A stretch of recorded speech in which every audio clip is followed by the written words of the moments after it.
సిద్ధేశ్వర సంత్ శ్రీ గులాబ్ బాబా లీలా తరంగిణి. అధ్యాయము 12. వైద్యులకే వైద్యుడు. ఓం విఘ్నరాజాయ నమః. ఓం సరస్వత్యై నమః. ఓం గురుభ్యో నమః. ఓం కులదేవతాయ నమః.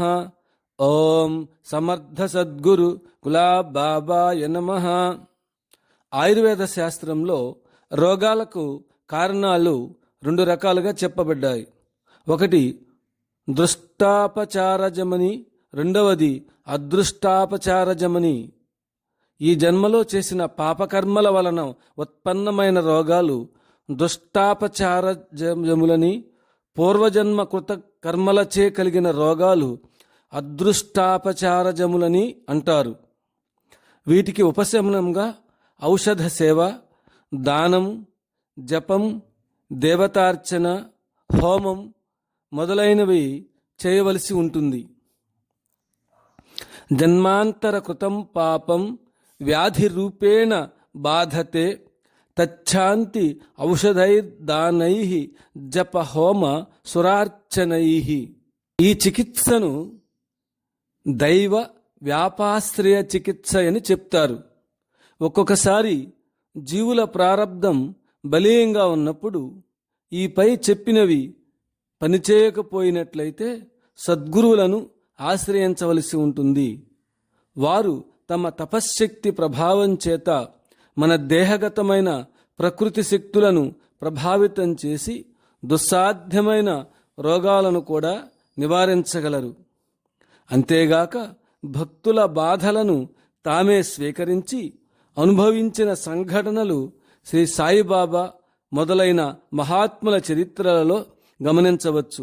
అలాగే కృష్ణస్వరూపులైన సిద్ధేశ్వర్ సంత్ శ్రీ గులాబ్ బాబా తనను ఆశ్రయించిన భక్తుల అసాధ్య రోగాలన్నీ తన హస్తస్పర్శ ఆశీస్సుల ప్రభావంతో నివారణ చేస్తున్నారు. అంతేగాక భక్తులపై తమకు గల వాత్సల్యాన్ని ఆ రీతిగా ప్రదర్శించి వారిని భక్తి మార్గంలోనికి ప్రవేశపెడుతున్నారు. ఎం భోలే గారు గులాబ్ బాబా భక్తుడు. వీరు భండారా పట్టణంలో గల ప్రభుత్వ ఆర్డినెన్స్ ఫ్యాక్టరీలో పనిచేస్తున్నారు. వారు తమ అనుభవాన్ని ఇలా తెలియచేస్తున్నారు. నా వివాహము ఇందూబాయితో 1968వ సంవత్సరంలో జరిగింది. బాబా ఆశీస్సుల ప్రభావంచే 9/7/1969న ఒక కుమారుడు కలిగాడు. ప్రసవించిన 35 రోజులకు నా భార్యకు గుర్రపు వాతమనే జబ్బు చేసింది. భండారా గవర్నమెంట్ ఆసుపత్రిలో గల ప్రైవేట్ వార్డులో ఆమెను చేర్పించాను. జ్వరము హెచ్చుతగ్గుల వలన అన్నం కూడా తినడం మానినందువల్ల ద్రవ పదార్థాన్ని చెంచాలతో ఆమెకు త్రాగించాము. మానసిక చాంచల్యం కలిగి శరీరం మీద ఉన్న బట్టలను చించివేయడం, వస్తువులను విసిరికొట్టడం, దోమతెరలను ముక్కలు ముక్కలుగా చేయడం వంటి పనులు చేసి హాస్పిటల్లో ఉన్న వారిని, బంధువర్గాన్ని భయభ్రాంతులను చేసింది. దగ్గర బంధువులు కూడా ఆమెను సమీపించేందుకు భయపడేవారు. పిచ్చి పట్టిన వారి వలె వికటాట్టహాసాలు చేసేది. అందరూ కలిసి ఆమెను బలవంతంగా అనేకసార్లు మంచం పైన పడుకోబెట్టడం జరిగింది. క్రమేణా నోటి మాట కూడా పడిపోయింది. ఈ కారణంచే డాక్టర్లు ఆమె ముక్కులకు చేతులకు ట్యూబులను అమర్చి సెలైన్ సీసాలు కట్టారు. అప్పటికి దాదాపు 15-16 రోజులు గడిచాయి. వివాహం తరువాత మొట్టమొదటి కాన్పులోనే ఈ విధంగా జరిగినందులకు అందరూ చింతాక్రాంతులయ్యారు. మా అత్తగారిది కూడా బండారా కావడం చేత చుట్టాలతో స్నేహితులతో హాస్పిటల్ అంతా నిండిపోయింది. డాక్టర్ గారు నన్ను 12 గంటలకు ఏకాంతంగా పిలిచి, నీ భార్య 2-3 గంటల కంటే ఎక్కువ కాలం జీవించే ఆశ లేదని చెప్పగా నేను కుప్పకూలిపోయాను. డాక్టర్లు ఆమెకు కట్టిన ట్యూబులన్నీ తొలగించారు. అక్కడున్న వారందరూ నా భార్య జీవించడము చాలా కష్టమని భావించారు. దగ్గర బంధువులు కూడా ఆందోళన పడసాగారు. మా బంధువులను ఉద్దేశించి, మీరందరూ ఇక్కడే ఉండండి, మరలా వస్తానని చెప్పి సైకిలుపై 2 కిలోమీటర్ల దూరంలో ఉన్న ఇంటికి చేరాను. పూజ గదిలోనున్న బాబా ఫోటో ముందు కూర్చొని, బాబా, నా భార్య జీవితము మీ చేతుల్లో ఉంది. మీరు వైద్యులకే వైద్యులు, ఈ ప్రపంచానికే పెద్ద వైద్యులు. నా భార్యకు ప్రాణదానం చేయమని చెప్పరాని దుఃఖంతో ప్రార్థించాను. నా భార్య చనిపోతే ఈ పసికన్నుని చూచేవారెవరని కన్నీరు కార్చాను. 2వ రోజున నా భార్య స్పృహలోకి వచ్చి, హే భగవాన్, గులాబ్ బాబా ప్రాణదాత, పరమదయాళు అంటూ పిల్లవానిని పేరుతో అనంత అనంత అని పిలుస్తూ పైకి లేచింది. అందరికీ అమితానందం కలిగింది. ఉదయాన డాక్టర్ గారు రౌండ్స్కు వచ్చి నా భార్యను చూచి విస్మితులయ్యారు. నిజమైన భక్తుల ఆర్తనాదాలు విన్న శ్రీ భగవాన్ గులాబ్ బాబా భక్తులను కాపాడడానికి ఎంత దూరాన ఉన్నా వచ్చి వారి కష్టాలను తొలగిస్తారు. ఆవు తనని ఎడబాసి ఆర్తనాదం చేస్తున్న దొడ దగ్గరకు వాత్సల్యంతో పరుగున వచ్చినట్లు భక్తుల పాలిట కామధేనువైన సద్గురు శ్రీ గులాబ్ బాబా పరుగున వచ్చి భక్తులను కాపాడడం ఆయనకు ఎంతో సామాన్యమైన విషయం. ఏఎం భోలే గారి మరొక అనుభవం. ఇది 24/8/1983 జరిగిన మరొక సంఘటన. నా మూత్రపిండాలలో 3 రాళ్లు చేరాయి. బాధ ఎక్కువ కావడం వల్ల 12 గంటలకు భండారా గవర్నమెంట్ హాస్పిటల్లో చేరాను. రాత్రంతా కూర్చోలేక పడుకోలేక బాధపడ్డాను. ఇంత బాధపడేదానికంటే ఒకసారి భగవంతునికి సన్నిధికి చేరితే ఎంతో బాగుంటుందని తలపోశాను. 2వ రోజున డాక్టర్ నోస్కర్ ఎంఎస్ వారి ప్రైవేట్ హాస్పిటల్లో చేరాను. ఎక్స్రే తీసిన తర్వాత 15 మిల్లీమీటర్ల పొడవగలిగిన రాయి నా మూత్రపిండాలలో చేరి ఉందని నిర్ధారణ అయింది. ఏ మందు తీసుకున్నా వాంతులు బేదులు అవడం ప్రారంభించాయి. అప్పుడు డాక్టర్, నీవు నాగపూర్ వెళ్ళి రక్తము మూత్ర పరీక్షలు చేయించుకొని వచ్చాక ఆపరేషన్ చేసి రాయిని బయటకు తీస్తానని చెప్పాడు. అయితే నాకు ఆపరేషన్ చేయించుకోవడం సుతరాము ఇష్టం లేదు. శ్రీకృష్ణ జన్మాష్టమి పండుగ కూడా దగ్గర పడింది. నా అనారోగ్య కారణంగా నా గురు బంధువులు దాదాపు 200-300 మంది గోకులాష్టమికి కాటేలు వెళ్ళదలుచుకోలేదు. వారందరినీ కాటేలు వెళ్ళమని ప్రార్థించాను. వారు వెళ్ళడానికి ఇష్టపడనందున చాలా బాధపడ్డాను. నా స్నేహితులు నన్ను నాగ్పూర్ జనరల్ హాస్పిటల్లో చేరమని సలహా ఇచ్చారు. అప్పుడు బాబాను ఇలా ప్రార్థించాను, బాబా, నాకు నిమిషానికి వాంతులవుతున్నాయి కదా, ఈ స్థితిలో నేను భండారా నుండి నాగపూర్కు బస్సులో ఎలా ప్రయాణం చేయగలను?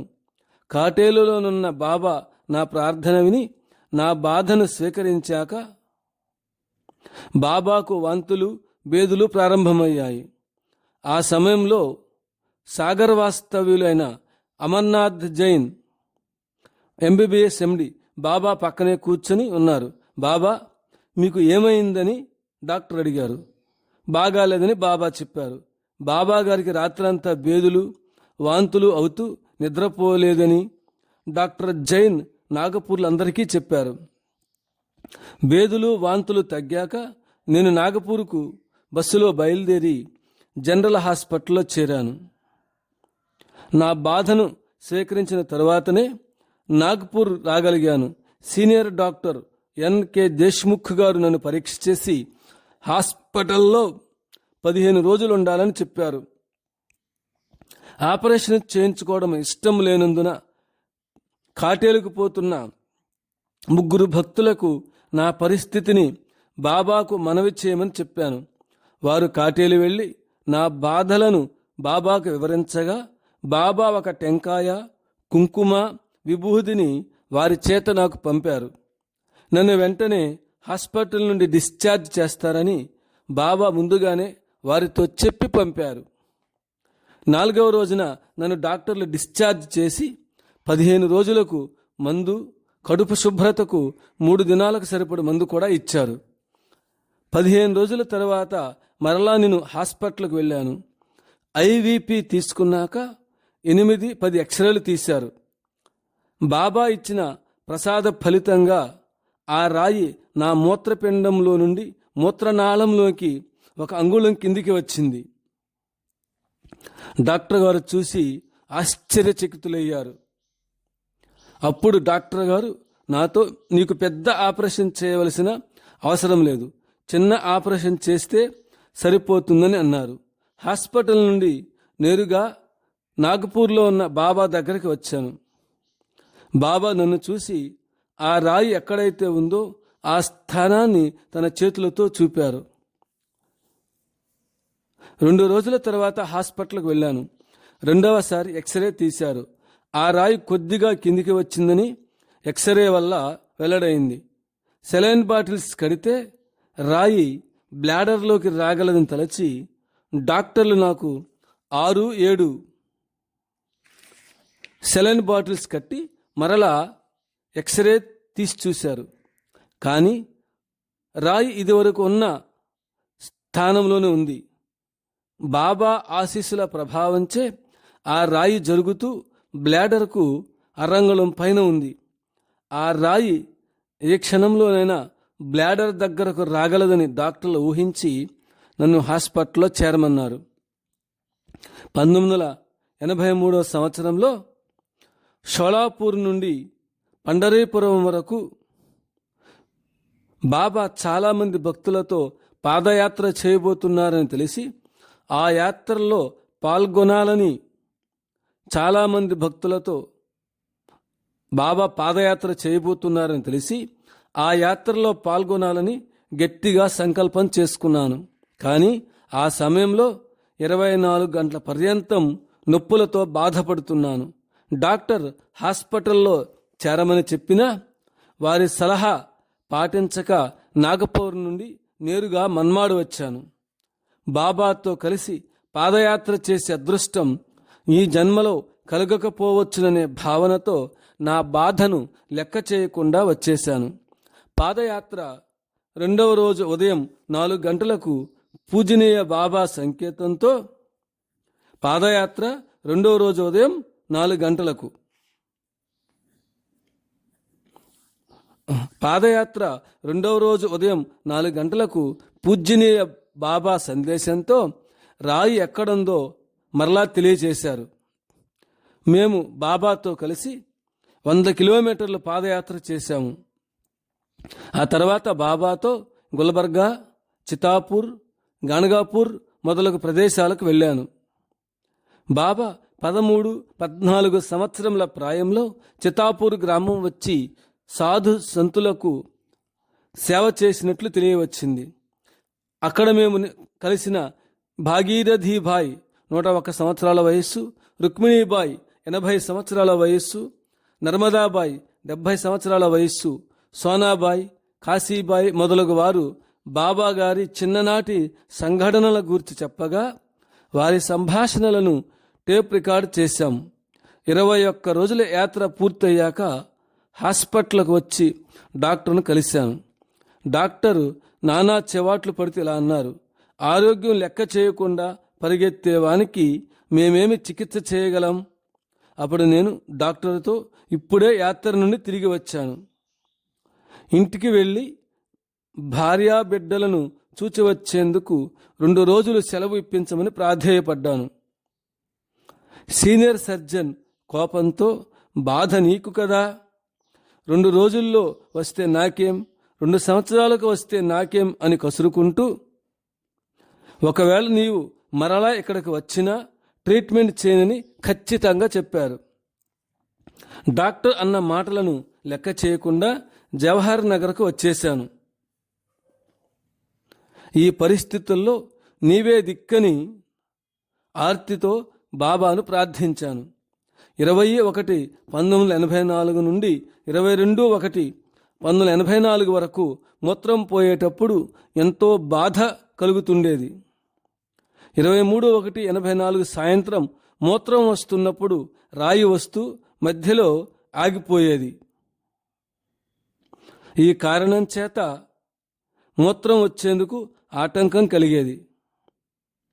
24వ తేదీ సాయంత్రం కూడా 5 గంటలకు మూత్రద్వారం వద్ద రాయి వస్తూ మధ్యలో ఆగింది.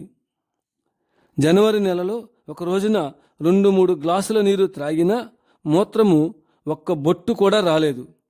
భరించలేని నొప్పి ప్రారంభమైంది. బాబాను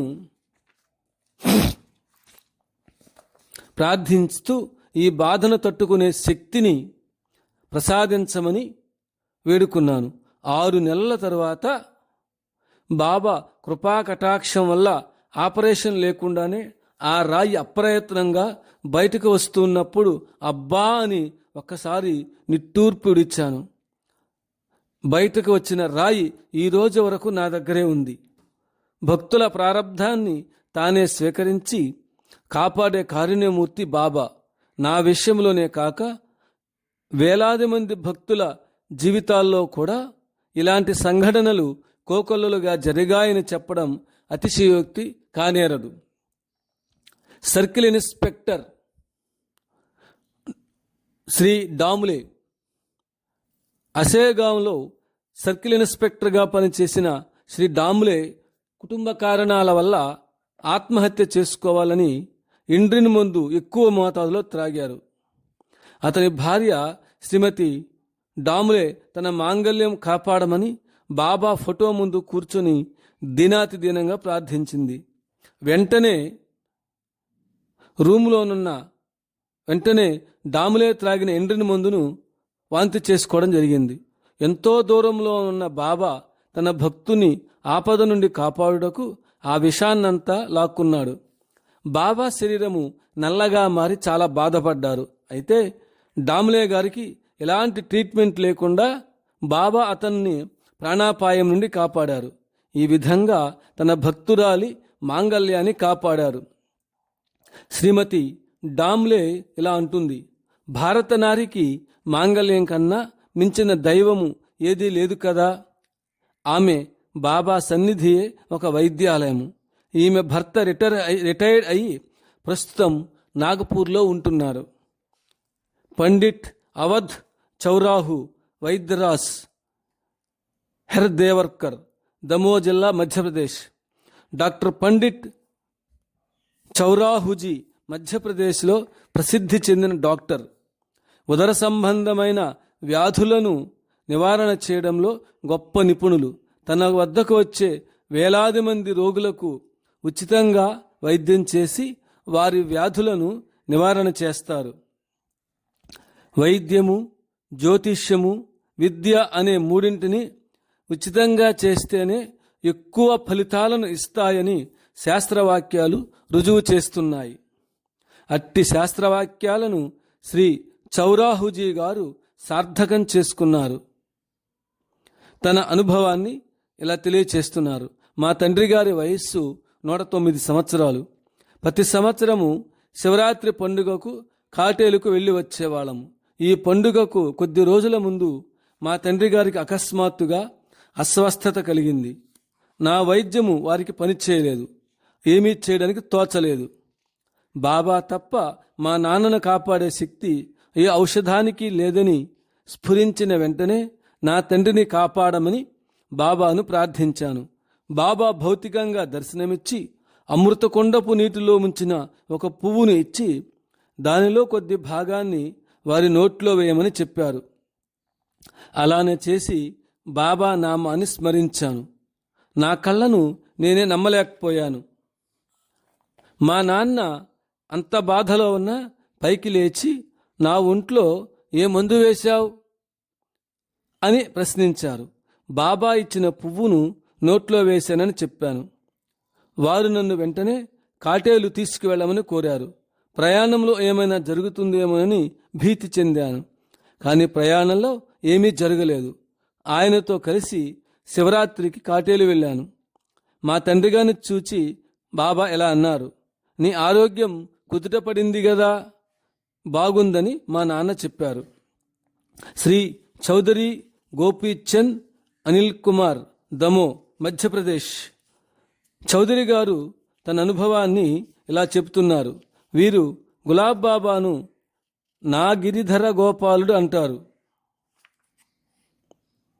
నేను 22/2/1971 బాబాను నాగపూర్లో ప్రథమంగా దర్శించినప్పుడు బాబాతో ఎన్నో సంవత్సరాల నుండి పరిచయం ఉన్నట్లు అనుభవం కలిగి పులకితుడినయ్యాను. 1/7/1972 బాబా జన్మదినోత్సవ నాడు బాబా నాకు ఆశీస్సులు అందజేస్తూ గోకులాష్టమికి కాటేలు రమ్మని చెప్పారు. కాటేలు వెళ్ళి 4 రోజులు బాబా సన్నిధిలో గడిపాను. 5వ రోజున ఇంటికి వెళ్లేందుకు బాబా అనుమతి కోరగా అకోలా రమ్మని చెప్పారు. అకోలాలో శేషారావు పాటిల్ ఇంటి వద్ద బాబాను దర్శించాను. వెంటనే నన్ను రాజరాజేశ్వర్ శంకర ఆలయానికి పొమ్మని చెప్పారు. ఆ ఆలయంలో శంకర భగవానుల ఉత్సవాలు జరుగుతున్నవి. నా ఇష్టదైవమైన శంకర భగవానుల ఉత్సవం చూడమని పంపించారు కాబోలు అని అనుకున్నాను. బాబా చర్యలు అనూహ్యాలు. అంత జనసమూహంలో ఒక వ్యక్తి వచ్చి, మీరేనా దమో నుండి వచ్చిన వారని అడిగాను. బాబా నన్ను పిలుస్తున్నారని చెప్పాడు. జనసమ్మర్దం తగ్గాక రిక్షాలో నా భార్యతో పోతుండగా ఒక ప్రమాదానికి గురి అయ్యాను. ఆ ప్రమాదంలో నా ఎడమ కాలు విరిగింది. 2 అపరిచిత వ్యక్తులు నన్ను హాస్పిటల్లో చేర్చారు. డాక్టర్ ఎక్స్రే తీశారు. బాబా వచ్చి విరిగిన కాలుపై కొద్దిసేపు కూర్చున్నారు. కొద్దిసేపటికల్లా నా కాలు యథాస్థితికి వచ్చినందులకు అందరూ ఎంతో సంతోషించారు. అందుకనే వారిని నా గిరిధర గోపాలుడు అంటాను. నా దగ్గర 57 రూపాయలు మాత్రమే ఉన్నాయి. అకౌలా నుండి దమోకు మా భార్యాభర్తలిద్దరకు 54 రూపాయల ఛార్జీ అవుతుంది. బాబా తన మెడలోని పులహారాన్ని నా మెడలో వేశారు. ఆ దండను నా భార్యకివ్వగా ఆ దండలో 500 రూపాయలున్నాయని ఆమె చెప్పింది. నేను ఆశ్చర్యంతో ఉక్కిరిబిక్కిరి అవుతుండగా నా కళ్ళ నుండి ఆనంద బాష్పాలు అప్రయత్నంగా కారాయి.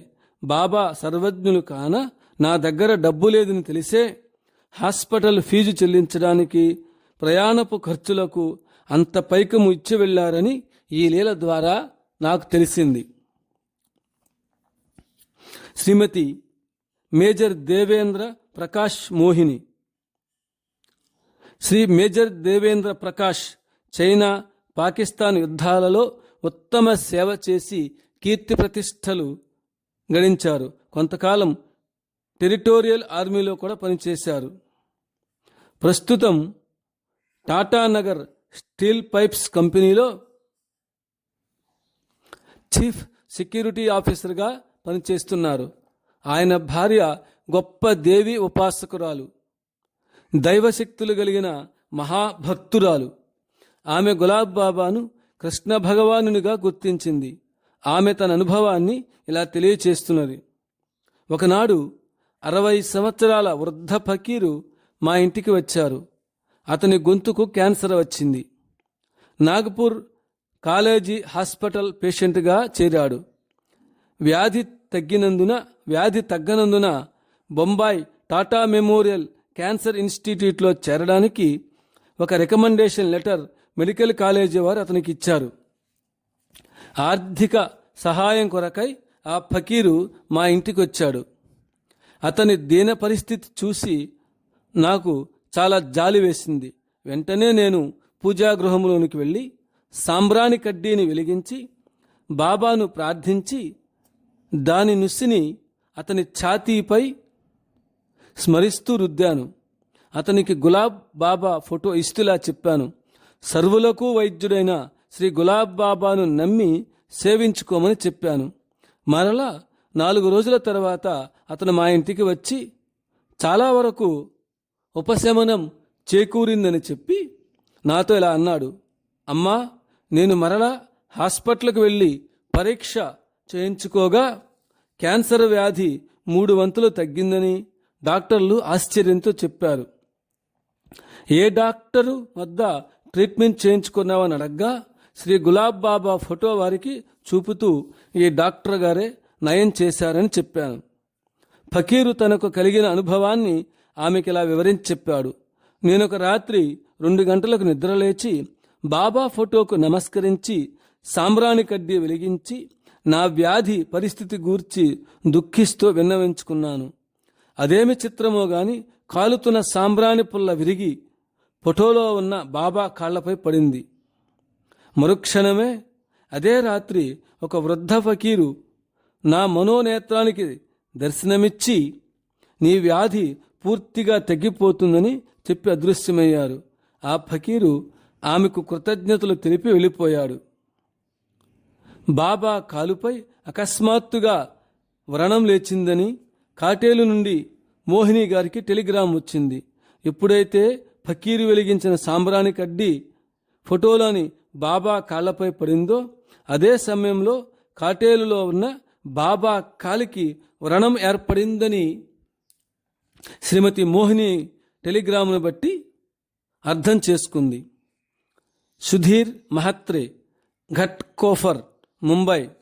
అనుభవం: పూజ్యనీయులైన బాబాతో 10 సంవత్సరాల నుండి మాకు పరిచయం ఉంది. ఈనాడు మనం సైన్స్ యుగంలో ఉన్నాం. ఈనాటి విద్యార్థికులకు మహాత్ములపై విశ్వాసం ఉండదు. ఇటువంటి వాతావరణం కలిగిన ఈ యుగంలో కూడా దైవాంశ సంభూతుడనే చెప్పవలసి వస్తుంది. ఇటువంటి వాతావరణం కలిగిన ఈ యుగంలో కూడా బాబా దైవాంశ సంభూతుడు అని చెప్పవలసి వస్తుంది. మా పెద్దన్నయ్య ఒక డాక్టర్ గారి వద్ద పనిచేస్తున్నాడు. అతనికి అకస్మాత్తుగా పిచ్చి పట్టింది. ఎన్నో హాస్పిటళ్ళు తిరిగాం, ఎక్కడా తగ్గలేదు. జపతపాలన్నీ వ్యర్థమయ్యాయి. గ్రహశాంతులు కూడా నిరర్ధకమయ్యాయి. సిద్ధేశ్వర సంత్ గులాబ్ బాబా పేరు విన్నాం. వెంటనే అన్నయ్యని తీసుకుని మా నాన్న నేను బాబా దగ్గరకు వెళ్ళి అతని పరిస్థితి గూర్చి చెప్పాము. అపార కరుణానిధి అయిన కరుణామూర్తి అన్నయ్యను ప్రేమతో ఆశీర్వదించారు. ఆ చైతన్యమూర్తి దర్శన ప్రభావం చేతనే మా అన్నయ్యకు స్వస్థత కలిగి మామూలు స్థితిలోకి వచ్చి చక్కగా మాట్లాడాడు. అందరము హృదయపూర్వకంగా మనసారా బాబాకు కృతజ్ఞతలు చెప్పుకున్నాము. ఎస్ఎల్బి బడకస్, నాగ్పూర్. వీరు నాగ్పూర్ మున్సిపల్ కార్పొరేషన్ యూడీసీగా పనిచేసి రిటైర్ అయ్యారు. బాబాను తన ప్రాణం కంటే ఎక్కువగా చూసుకుంటారు. వీరు తన అనుభవాన్ని ఇలా తెలియచేస్తున్నారు. మా అమ్మగారికి తీవ్రమైన జబ్బు చేసింది. ఆమెను మూరే మెమోరియల్ ఆసుపత్రి నాగపూర్లో చేర్పించాము. డాక్టర్లు అన్ని విధాలా ఆమెకు చికిత్స చేసి బ్రతికించుటకు ప్రయత్నించారు. తుదకు లాభం లేదని డాక్టర్లు నిర్ణయించి నన్ను ఏకాంతముగా పిలిపించి నాతో మీ అమ్మగారు జీవించడం కష్టం కనుక బొంబాయిలో ఉన్న మీ అన్నదమ్ములకు టెలిగ్రామ్ ఇవ్వమని సలహా ఇచ్చారు. ఈ మాటలు వినగానే పిల్లవాని వలె ఎక్కిళ్ళు పెట్టుతూ ఏడవడం మొదలుపెట్టాను. సమయానికి ఆపద్బాంధవునిలా బాబా అమరావతి నుండి నాగ్పూర్ వచ్చారు. ఆ రోజు బాబా నాగ్పూర్ వచ్చే ప్రోగ్రాం లేనప్పటికీ సరాసరి హాస్పిటల్కే ఆమెను చూడ్డానికి వచ్చారు. ఆమె మంచం చుట్టూ బాబా 3 సార్లు ప్రదక్షిణం చేసి ఆమెకు నమస్కరించి త్వరలో స్వస్థత చేకూరుతుందని చెప్పారు. ఆమెను హాస్పిటల్ నుండి బాబా తన దర్బారుకు తీసుకురమ్మన్నారు. అమ్మకు బాబా తీర్థప్రసాదాలు ఇచ్చారు. బాబా ఆశీస్సుల ప్రభావంచే కొద్ది రోజులలోకే ఆమె ఆరోగ్యం చక్కబడింది. ఆ తర్వాత మా తల్లిగారు 7 సంవత్సరాలు జీవించి జూలై 12, 1985 పరమపదించింది. ఆమె చనిపోవడానికి ముందు తనకున్న బంగారపు గొలుసు బాబాకు ఇచ్చింది. మా కుటుంబంలో చనిపోయిన వారి అస్థికులను అలహాబాద్ త్రివేణి సంగమంలో నిమజ్జనం చేయడం తాతల నాటి నుండి వస్తున్న ఆచారం. ఆమె చనిపోయే సమయానికి నేను కాటేల్లో ఉన్నాను. ఆమె ముంబాయిలో మరణించింది. నా సోదరులు నేను నాగపూర్లో ఉన్నానని టెలిగ్రామ్ ఇచ్చారు. వెంటనే నా కుమారుడు కూడా గ్రాండ్ మదర్ డైడ్ అని టెలిగ్రామ్ ఇచ్చాడు. ఆ టెలిగ్రామ్ చూడగానే మా అత్తగారు చనిపోయారా లేక మా అమ్మగారు చనిపోయారా అనే సందిగ్ధావస్థలో పడ్డాను. ఎందుకనగా అప్పట్లో మా అత్తగారు కూడా ప్రాణాపాయ స్థితిలో ఉన్నారు. ఈ విషయం బాబాకు చెప్పగా మీ అమ్మగారే మరణించారని చెప్పారు. వెంటనే బొంబాయి వెళ్ళమని బాబా నాతో చెప్పారు. ఆమె అస్థికలను కచేరీ నదిలో కలపమని బాబా చెప్పారు.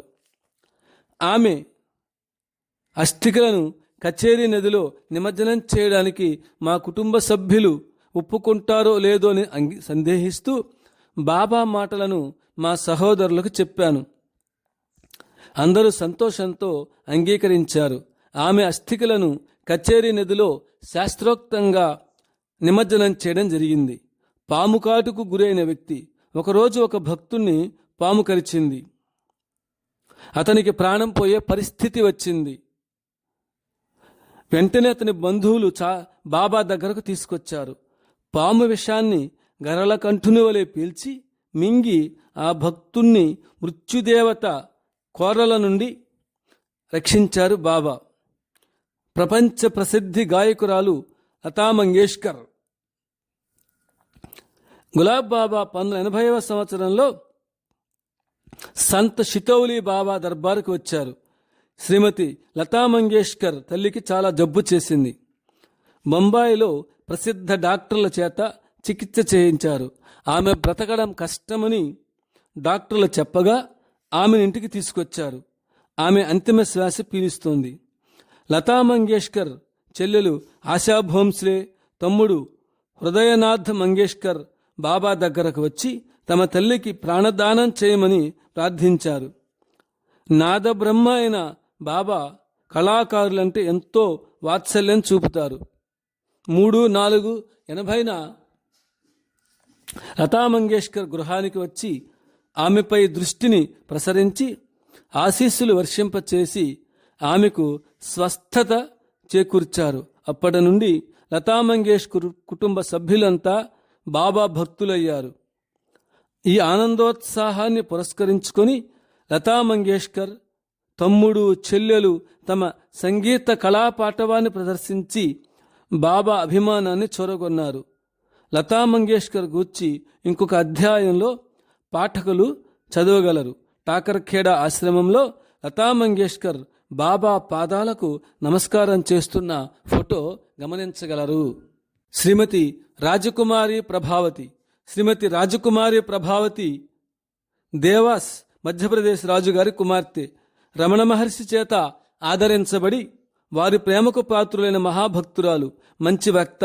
ఆమె ఆధ్యాత్మిక ఉపన్యాసాలు వినేందుకు లక్షలాది మంది శ్రోతలు హాజరయ్యేవారు. బాబా మహావతార పురుషులని విని 1967వ సంవత్సరంలో బాబాను ప్రథమంగా కాటేల్లో దర్శించింది. అనేకసార్లు బాబాతో కలిసి అనేక ప్రాంతాలు దర్శించింది. అంతటి రాజకుమార్తె అయినా విశ్రాంతి లేకుండా కొన్ని నెలల పర్యంతము ఎద్దుల బండి మీద గ్రామాలు ప్రయాణం చేస్తూ బాబా గొప్ప మహిమాన్వితుడని ప్రచారం చేస్తూ ఉపన్యాసాలు ఇవ్వడం ప్రారంభించింది.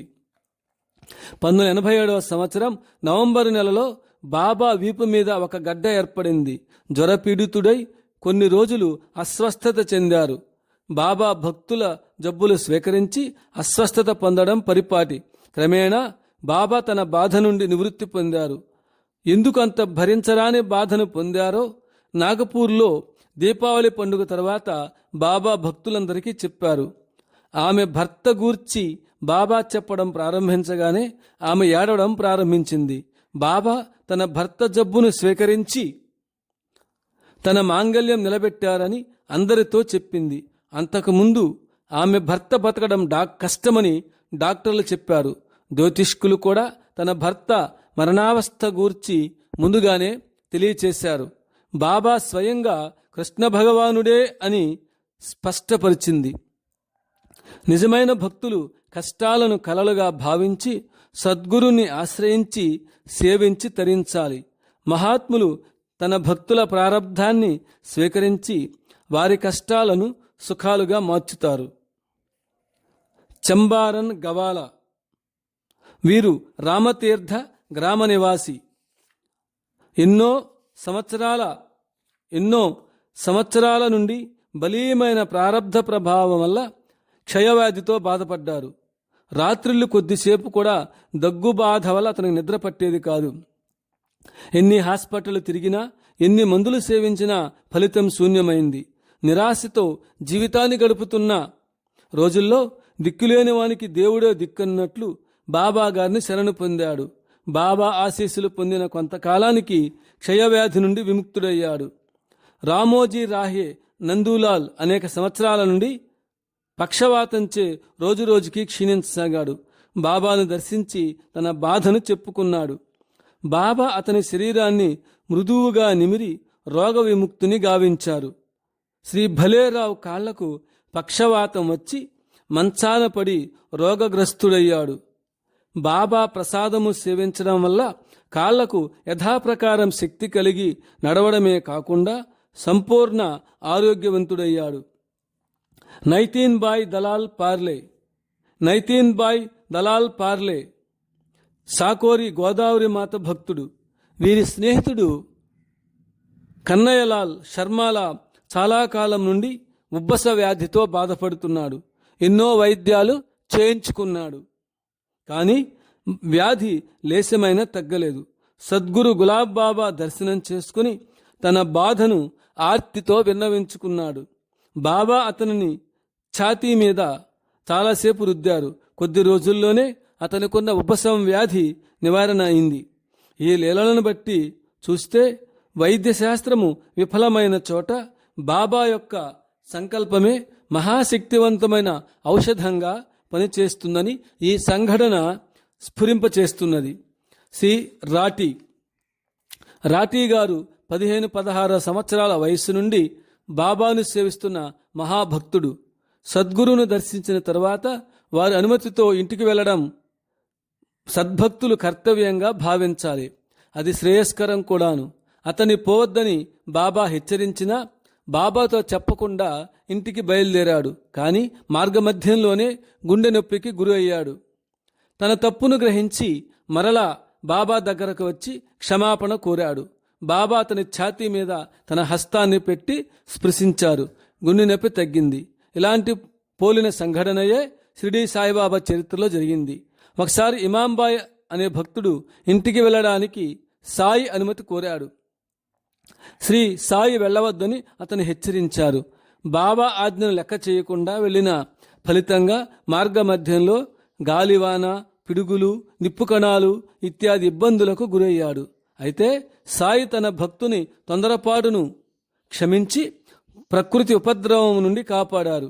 శ్రీ గులాబ్ బాబా చరిత్రలో వచ్చిన సంఘటనలను, లీలలను పోల్చి చూస్తే శ్రీ సాయిబాబా, శ్రీ తాజుద్దీన్ బాబా, శ్రీ గజాన్ బాబా చరిత్రల్లో జరిగిన సంఘటనలకు, లీలలకు దగ్గరగా పోలికలుంటాయని మనం గ్రహించవచ్చు.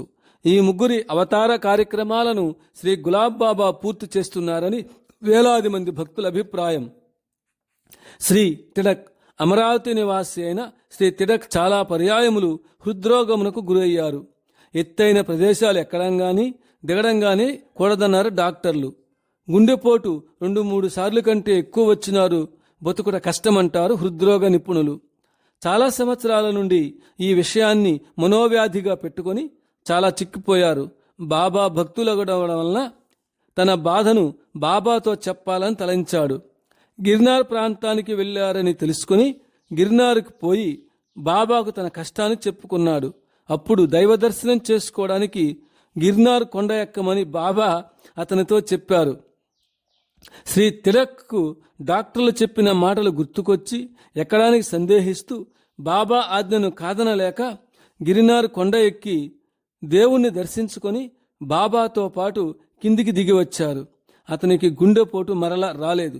ఆనాటి నుండి సంపూర్ణ ఆరోగ్యవంతుడయ్యాడు. వైద్యులు రోగులకు నిషేధించిన పదార్థాలతోనే శ్రీ సాయిబాబా కొంతమంది భక్తుల రోగాలను నివారణ చేశారు. ఈ పద్ధతి దత్త సాంప్రదాయంలో ఉంది. అలానే తిలక్ గారిని డాక్టర్లు ఎత్తైన ప్రదేశాలను ఎక్కవలదని ఆదేశించిన విషయానికి విరుద్ధంగా శ్రీ గులాబ్ బాబా అతన్ని గిరినార్ కొండ ఎక్కమని ఆదేశించారు. సద్గురువుల ఆజ్ఞలను శిరసావహించిన భక్తుల కోరికలు నెరవేరుతాయి. శ్రీమతి ఇంద్రజిత్ గుజర్, శ్రీ ఇంద్రజిత్ గుజర్ సంపన్న కుటుంబీకులు.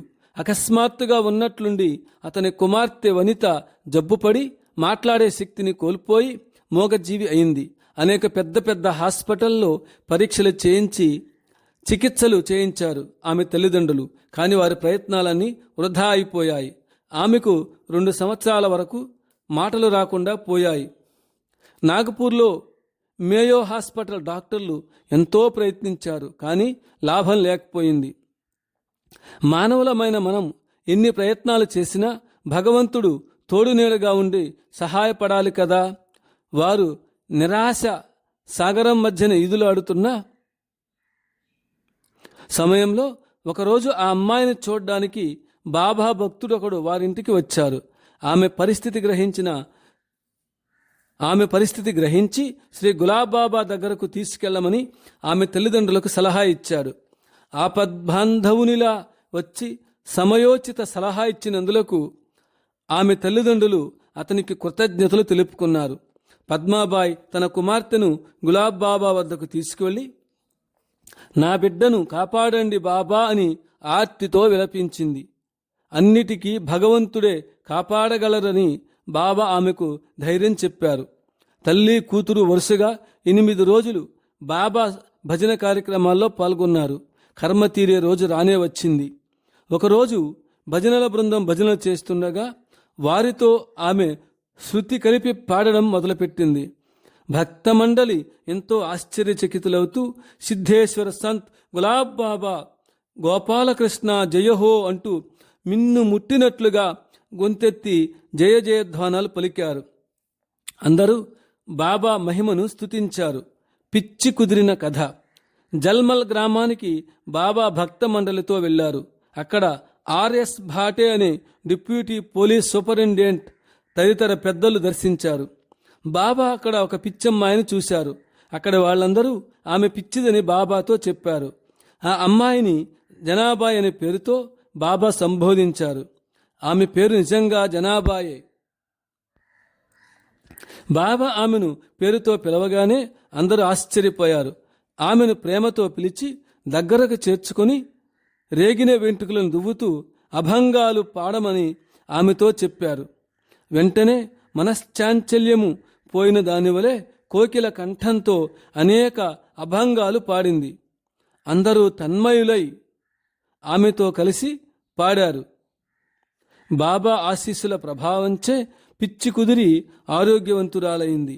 అందరూ జై జై ధ్వానాలతో జై జై జై గులాబ్ బాబా అని నినాదాలు చేస్తూ బాబా మహిమను కొనియాడారు. ఆమె ఎంతో అదృష్టవంతురాలని అందరూ ప్రశంసించారు. Gaya Singh, rail engine driver, Damoh, Madhya Pradesh. Shri Gaya Singh Madhya Pradesh రాష్ట్రంలోని దమో పట్టణ వాస్తవ్యుడు. అతని డాక్టర్లు పరీక్ష చేసి గొంతు క్యాన్సర్ అని నిర్ధారించారు. మెడికల్ కాలేజీ ఇండోర్ మధ్యప్రదేశ్ వారిచ్చిన అతని బయాప్సీ రిపోర్ట్ ఈ క్రింద ఇవ్వడమైనది.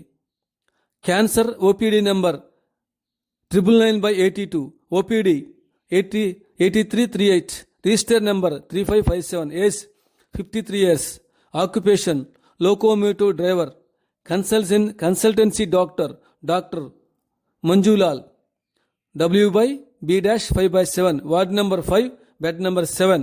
Diagnosis malignant, right tonsil. Biopsy taken on 3/7/82 at Indore Medical College, number 4142/82. Biopsy report: invasive, poorly differentiated and non-partitioning squamous cell carcinoma growth, an ill-creative growth involving right tonsil and also involving at base of tongue, a swelling 7.5 cm, 7.5 cm hard and fixed to deeper structure with neck limb, jode, palpable and right side neck, posterior triangle. డాక్టర్లు 2 సార్లు గయాసింగ్కు radiation treatment ఇచ్చినా cancer వ్యాధి తగ్గుముఖం పట్టలేదు. ప్రాణాల మీద ఆశ వదిలిన గయాసింగ్ బాబా గారిని దర్శించాడు. వ్యాధిని గురించి చెప్పి దుఃఖించాడు. బాబా తన అమృత హస్తాలతో అతని కంఠాన్ని నిమిరి ఆశీర్వదించారు. త్వరలోనే క్యాన్సర్ వ్యాధి నుండి విముక్తి చెందాడు. గయాసింగ్ కాటేలు వచ్చి గోకులాష్టమి పండుగ రోజున వేలాది భక్తుల సమక్షంలో తన కృతజ్ఞతను ఇలా వెల్లడించాడు. శ్రీ గులాబ్ బాబా నాలాంటి భయంకర వ్యాధిగ్రస్తులను ఆరోగ్యవంతులుగా చేస్తున్నారు. వారు సాక్షాత్తు భగవత్ స్వరూపులే. మరణించే వారిని కూడా పునర్జీవులను చేసే శక్తి అవతార పురుషులైన బాబా లాంటి మహనీయులకు ఉంటుందని మనం గ్రహించి వారికి జీవితాంతం అందరూ రుణపడి ఉండాలి. గోపాల గోపాల దేవకి నందన గోపాల, గులాబు బాబా గోపాల.